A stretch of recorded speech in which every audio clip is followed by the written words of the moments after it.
ঈদ সবার জন্য হলেও ঈদের খুশি সবার জন্য নয়। হ্যাঁ বন্ধুরা, কথাটা বাস্তব। চলুন আমি আমার ঈদে কি করলাম, কোথায় গেলাম আপনাদের সাথে বিস্তারিত আলোচনা করা হোক। সবচেয়ে বড় কথা, ঈদের দিন নানির বাড়িতে যাওয়ার সময় একটা ঘটনা ঘটে। সেই ঘটনাটা আমি আপনাদের সাথে শেয়ার করতে চাই। হাতে গোনা কিছু ভদ্র ঘরের ছেলে থাকে যারা কিনা রাস্তাঘাটে মেয়ে দেখলেই শুরু হয়ে যায়। আমার তো মনে হয় তাদের জন্মের কোনো ঠিক থাকে না, যার জন্য মেয়ে দেখলেই রাস্তাঘাটে শুরু হয়ে যায়।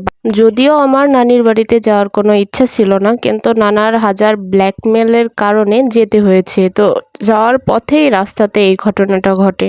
কিছু ছেলে বাইক দিয়ে যাওয়ার পথে আমি যখন গাড়ির জন্য ওয়েট করে রাস্তায় দাঁড়িয়েছিলাম, তখন আমাকে দেখে বাজে মন্তব্য করে। আমি আবার অন্যায় জিনিস বেশিক্ষণ সহ্য করতে পারি না, আর তারা যে ভুল মানুষের সাথে পাঙ্গা নিছে তাদের একটু তো বোঝানোর প্রয়োজন ছিল। তখন আমার পিছন সাইডে মাটির একটা খামাল ছিল, শক্ত একটা মাটির ঢিল নিয়ে একেবারে ছুঁড়ে মারলাম তার মাথায়। মাথাটা ধরে পলাতে লাগলো। তখন আসলে তারা হয়তো জানে না সবসময় সব জিনিস সবার উপর খাটে না। যাই হোক, এবার আসি বাকি কথায়। আমি আসলে একা একা যাচ্ছিলাম, কারণ আমার ভাই আম্মু সবাই আর কি আমাকে রেখে আগে চলে গেছিলো। আমার একটু যেতে দেরি হবে, কারণ সবাইকে ঈদ বোনাস দিতে হবে। সেই প্রস্তুতিটা নিতে একটু দেরি হয়ে যায়, যার জন্য একা যাওয়ার সময় এই ঘটনাটা ঘটে। তো নানির বাড়িতে যাওয়ার পরে আর কোনো ভিডিও করা হয়নি, আসার পথে এই ভিডিওগুলো করা হয়েছে। আর আমি যখন সেখানে যাই তখন ঈদের আনন্দটা আরো 3 গুণ বেড়ে যায়, যার জন্য সবাই আমাকে ধরেছে বেড়াতে যাবে। তো 2 ভাগ হয়ে বের হয়ে পড়ি। আমার সাথে আমার 2 ভাইকে নিলাম, বাকিদের আমি আমার আম্মুর সাথে পাঠিয়ে দিলাম। আমরা চলে আসলাম ডিসি অফিস। সেখানে এসে আমার তো এই কিউট ভাইয়ের আবদার শুনতে, বায়না শুনতে আমি তো কাহিল। হাজার হোক আজকের স্পেশাল গেস্ট হিসেবে কথা, আমিও আবার কম না। তাকে নিয়ে ছোট ছোট ভিডিও এবং ফটোশুট করতে ব্যস্ত হয়ে পড়লাম। এদিকে কি করব না করব বুঝতে পারতাছিলাম না, আর আমার ভাই আমাকে টিটকারি মারতাছিল। তো তাতে আমার কি, আমার মতো আমি কাজ চালিয়ে যাচ্ছিলাম। তবে আমি যখন আমার ছোট ভাইকে নিয়ে কিছু পোস্ট নিয়ে ছবি তুলি, সবাই অনেক তাকিয়েছিল। তো তাতে আমার কি। যাই হোক, আমি আরো একটা কথা শেয়ার করতে চাই। আসলে ঈদ উপলক্ষে বুঝি না গাড়িওয়ালাদের দাম এত কেন বেড়ে যায়।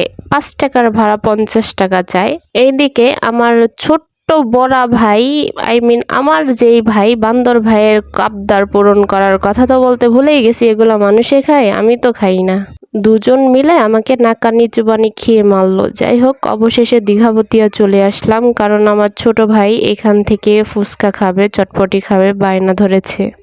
আর বাকিরাও তো দীঘাপতিয়া রাজবাড়ির মধ্যে ঢুকবে, তারাও আম্মুর সাথে হয়তো এতক্ষণে চলে আসছে। এটা ভেবেই আমিও চলে আসি। এসে দেখি ও মা, গাড়িতে এত এত এত মানুষ, চারপাশে শুধু জোড়া আর জোড়া। এক একজনের কাণ্ড কারখানা দেখে আমার ক্যামেরাটাও লজ্জা পেয়ে গেল। যাই হোক, এত দিকে নজর দিতে হয় না। অপর দিকে আমি মনে মনে ভাবছি যে এই যে জায়গা, চেনা জায়গা আজকে বড্ড অচেনা, কারণ এখানে এত পরিমাণ মানুষ আজকে ভিড় জমিয়েছে, আশেপাশের গাড়ি অভাব নেই। তার মাঝে মনে হচ্ছে হারিয়ে যাব, যেমনটি করে ছোট মানুষ মেলায় হারিয়ে যায়। এদিকে দেখুন ওনার কাণ্ড। এই বাবুটা 2টা বাঁশি নিয়ে ভালোই নাটক করছে। যাই হোক, এগুলা না দেখি অন্যদিকে আমার ভাই, ছোট ভাই যেটা, যার ইঁদুরে দাঁত নিয়ে গেছে, সে আমাকে টানতে টানতে নিয়ে যাচ্ছে। কারণ সে খাবে জিনিস আর দোকান চিনবে না, তা কখনো হয়। এখানে এসে আমরা দুজন একটু পোস্ট পাস নিয়ে ফটোশুট করা শুরু করলাম।